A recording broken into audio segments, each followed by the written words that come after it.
Allah'ın El-Alim degan isim sifatlari haqidagi tafsirlar.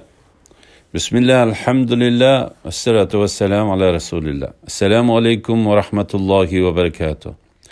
Tövende dehqonlarga Ustaz Abduvali Qari rahimahullah'ның Kur'an ve sünnet nuri astida Allah subhanahu ve Taala'nın güzel isim sıfatlarının tefsirleri derslerden Allah'ın El-Alim degan isim sıfatları hakkındaki tefsirini okuyumuz inşallah. Euzu billahi mineşşeytanirracim. Allah'ın El-Alim degan isim sıfatları hakkındaki tefsirler. Allah'ın bu isim sıfatları Kur'an'da 157 yerde tilg'ilangan. Baqara suresinin 231. ayetinde tercümesi: Sizler ayollarni talaq qilgan bo'lsanglar, ularning iddati to'shay deb qolgan bo'lsa, ular bilan chiroyliqcha yarishib, ularni nikohinglar tutinglar. yoki ularni yaxshilik bilan qo'yib o'tinglar. Zulm qilish maqsadida ziyon yetkazib, ularni tutib olmanglar. Kimiki shunda qiladi ekan, ya'ni kimiki chiroyliqcha uy tutish niyati bilan emas, balki iddatini uzartib zulm qilish niyatida xotini bilan yarishidi ekan, o'ziga o'zi zulm qilgan bo'ladi. Allohning oyatlarini kulki qilib olmanglar. Ya'ni Allohning ahkomlarini xiloflik qilish yo'li bilan masxara qilmanglar.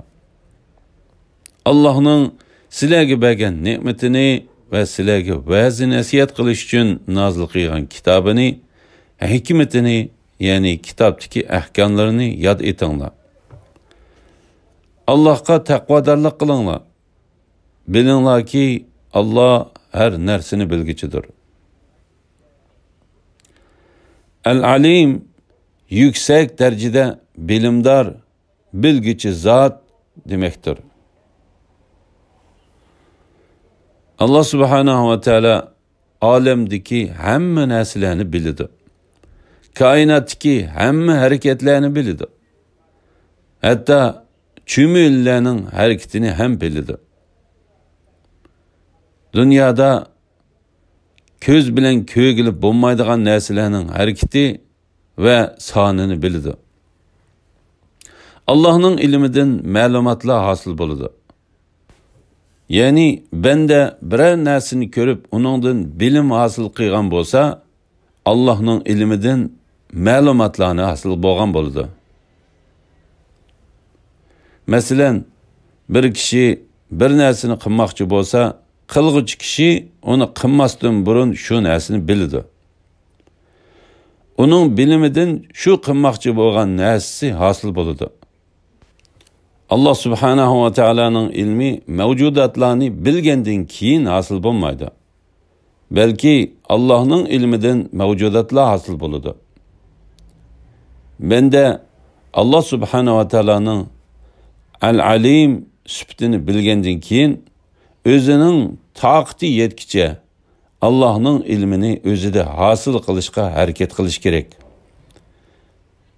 İlimnin şereflik buluşu, bilinadigan narsaning sharaflik bo'lishiga qarata sharaflik hisoblanadi. Dunyoda bilinish kerak bo'lgan sharaflik narsalarning ichidagi eng sharafligi Allah subhanahu va taolodir. Allohni tonishga ilib boradigan ilm eng sharaflik ilm hisoblanadi. Allohni bilishga yaqin qiladigan ilmlarning hammasi sharaflik hisoblanadi. Bendini Allah'a yakın kılıdığan ilimlerini ügünüş, bendini Allah'ın El-Alim sıfatını bilgen bendiler katarından orun aldırdı. Allah'ın ma'rifetiga ilip bağmaydıgan, Allah'a yakın buluşka sebep bulmaydıgan ilimlerinin hemmesi hiç qandaq bir şeref bulmagan ilim hesaplandı. Kur'an ve hadislerde Allah'ın bu isim sıfatlarına alakadar tövendeki mezmunlar tilg'ilangan. Sure Taha 98. ayetinde tercümesi: Sizlerning ilahinglar bir ilahdır. Onundan başqa ibadetke layiq hiç ma'bud berhaq yoxdur. U her nersini toluq bilgichidir. Sura Baqara 255. ayetida tercümesi bir Allah'tan başqa ibadetke layiq hiç ilah yoxdur. Allah hemish terikdir. Hemmeni idare qilib turg'uchidir. U mugdab qolmaydi, uni uyqumi basmaydi. Osmonlardagi va zimindagi hamma narsa Allohning mulkidir. Allohning ruxsatisiz kimmi Allohning oldida shafaat qila olsin? Allah ularning oldidagi, ya'ni dunyoda qilgan, keynidagi, ya'ni ular uchun oxiratda tayyorlagan ishlarning hammasini bilib turdi. Ular Allohning ma'lumotidan, Allah ularga bildirishni xohlagan narsalardan, ya'ni payg'ambarlarning tili orqali bildirgan narsalardan boshqa hech narsani bilmaydi. Allohning kursi ma'lumoti osmonlarni va zaminni o'z ichiga oladi. Osmon zaminni saqlash uningga ig'ir kelmaydi. U yuqori martabalikdir. Eng ulug'dir. Sura Yusuf 76. ayetida tercümesi ular Yusufning ukisining yukini aqtirishdan ilgari ularning yukini aqtirishga boshladi. Ondan Yusufning ukisining yukidan qadahni tepib chiqdi. Biz Yusufga mushu tadbirni ko'rsatdik. Misr podshohining qonuni bo'yicha Yusuf ukisini elib qololmaydi. Lekin Allah onun shunday qilishini xohladi. Biz xohlagan odamni Yusufni ko'targandek yuqori darajaga ko'taramiz. Her bir bilimdar ustida uningdanmi bilimdar zot bor. Sura Luqman 34. ayetida tercümesi qiyomatning bo'ladigan vaqti to'g'risidagi bilim haqiqatan Allohning dargohidadir. Allah yağmurni öz belgilegen vaqtda ve öz belgilegen joyga yağdırdı.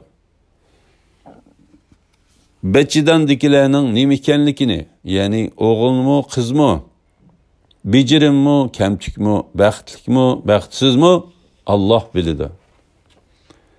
Hech odam ata nimalarni qiladiganligini, ya'ni uningga nima ish bo'ladiganligini, yaxshi yomon ishlardan nimalarni qiladiganligini bilmaydi. Hech odam o'zining qayerda o'ladiganligini bilmaydi. Allah hakikaten bütün işlerini bilip durğucudur. Şeylerinin içki ve taşqi taraflarından to'liq xabardardır. Sura En'am 59. ayetida tercümesi g'aybning xazinalari Allohning dargohidadir. Uni faqatla Allah biladi.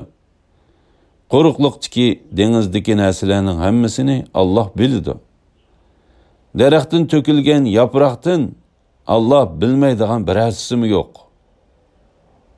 Meyli qaranğu yer astidagi birer dani uruq bolsun, meyli hül yoki quruq narsalar bolsun, hammasi Allohga ma'lum bo'lib, lavhul mahfuzda yozig'liqdir.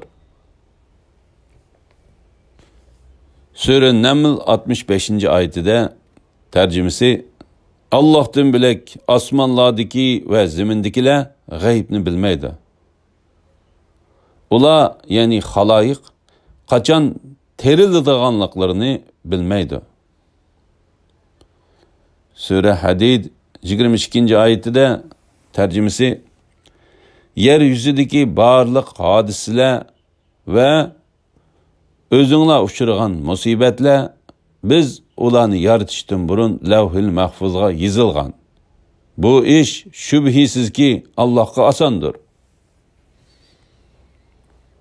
Sura Al-Imron 119. ayetida tercümesi ey mu'minlar jamasi, sizlar ularni do'st tutsizlar. Ular sizlarni do'st tutmaydi. Sizlarga bo'lgan dushmanlikini yoshirin tutadi. Sizlar hamma samoviy kitobga ishini sizlar. Shundaq turuqliq ular sizlarni o'ch ko'rdi. Ular sizlar bilan uchrashganda iymon etdik deydi. O'zlari yolg'iz qolganda sizlarga bo'lgan achchig'idan barmoqlarini tishlaydi.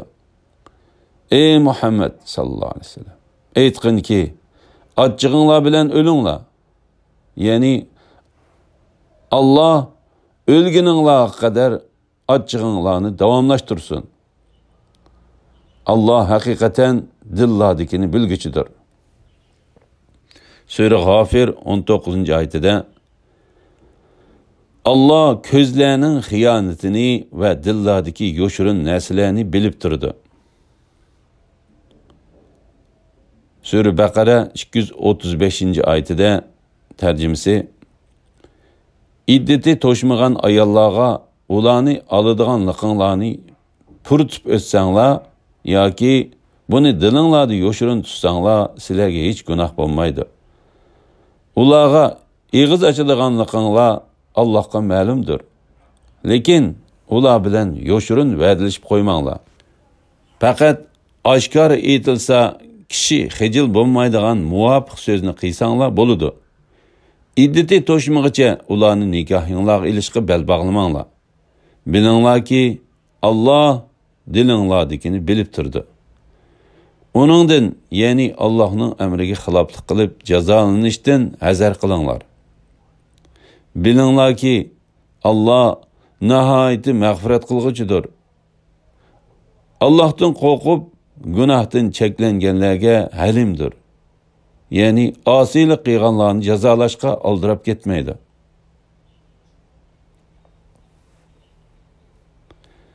Sura Isro 85-oyatida tarjimasi: Ular senden ruhning mohiyati haqida so'rashidi.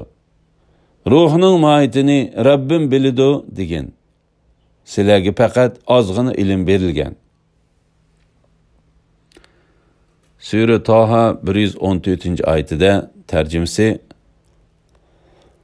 Allah zati sübti cihatte bütün mahlukatın üstündür. Haq padişahdır. Ey Muhammed sallallahu aleyhi ve sellem, sana Kur'an'ın vahiysi tamamlanıştın burun o'qishga aldırıp ketmegen. Yani Cibril sana Kur'an'ı o'qib beriyotganda billa o'qishga aldırıp ketmay, u tilavetidan farig bo'g'icha tinglab turgan. Ey Rabbim, ilmimni ziyoda qilgin degan. Elhamdülillah.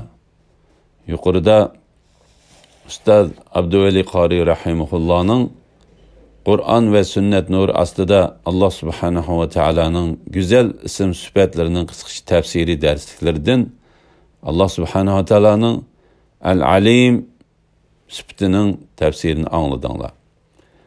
Axirini keyin qitimliq o'qishimizni davomlashtiramiz inshaalloh. Va sallallohu ala Muhammad va ala alihi va sahbihi ajma'in.